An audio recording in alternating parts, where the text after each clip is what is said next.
দেশে কেউ বিশৃঙ্খলা সৃষ্টি করতে চাইলে বিএনপি সে সুযোগ দেবে না বলে সতর্ক করেছেন প্রধানমন্ত্রী তারেক রহমান। তিনি বলেন, যারা মুক্তিযুদ্ধ সহ বিভিন্ন সময়ে বিভ্রান্তি সৃষ্টি করেছে তারা আবারও অস্থিরতা সৃষ্টি করতে চাইছে। কোনো জুজুর ভয় দেখিয়ে লাভ হবে না বলেও হুঁশিয়ারি দেন প্রধানমন্ত্রী। যশোরে জনসমাবেশে তিনি এসব কথা বলেন। ফরিদ আহমদ ভূঁইয়ার ক্যামেরায় জানাচ্ছেন হাসান মাহমুদ।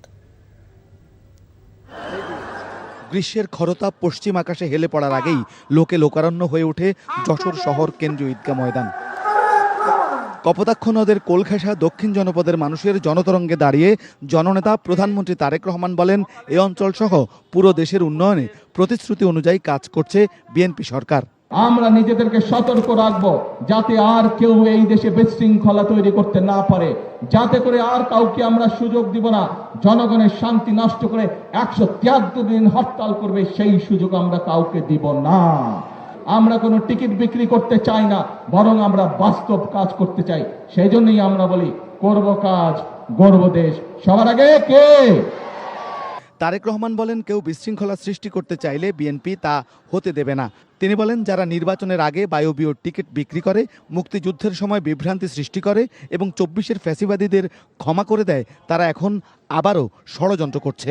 আজকে এই জুলাই সনদ নিয়ে এবং রাজনৈতিক বিষয় নিয়ে অনেকে বিভ্রান্তির চেষ্টা করছে।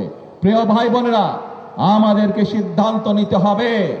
যারা স্বৈরাচার পালিয়ে যাবার সাথে সাথে বলে আমরা ক্ষমা করে দিলাম, যারা স্বৈরাচারের সাথে গিয়ে গোপনে ঢাকা থেকে ঢাকার বাইরে গিয়ে মিটিং করে, তারা জনগণের কথা বলছে, নাকি যারা জনগণের জন্য ফ্যামিলি কার্ডের ব্যবস্থা করতে চায়, যারা কৃষকের জন্য কৃষক কার্ডের ব্যবস্থা করতে চায়, যারা বেকার যুবকদের জন্য কর্মসংস্থানের ব্যবস্থা করতে চায়, সেই বিষয়গুলো আপনাদের কাছে জরুরি নাকি বিভ্রান্তিটা আপনাদের কাছে জরুরি? জনগণ ভোটের মাধ্যমে বিএনপিকে দেশ পরিচালনার দায়িত্ব দিয়েছে উল্লেখ করে তারেক রহমান বলেন, জুলাই আগস্টে মানুষ হত্যাকারীদের বিচার করবে বিএনপি। তারা বলে বেড়াচ্ছে বিএনপি বলে ফ্যাসিবাদের দোসর হয়ে গিয়েছে। আসুন আমরা দেখি কারা ফ্যাসিবাদের দোসর হয়ে গিয়েছে। প্রিয় ভাই বোনেরা, 5 তারিখে পরে বিএনপি পরিষ্কার বলেছে, জুলাই আগস্ট মাসে যারা মানুষ হত্যা করেছে তাদের আইনের বিচার হতে হবে, তাদের বিচার হতে হবে। কিন্তু আমরা দেখেছি 5 তারিখের পরে কেউ কেউ বলেছিল আমরা সবাইকে মাফ করে দিলাম, বলেছিল না? বন্ধ দেশগুলোতে জনশক্তি রপ্তানি চালু করা সহ বিএনপি জনকল্যাণে বিভিন্ন পদক্ষেপ নিচ্ছে বলেও জানান প্রধানমন্ত্রী।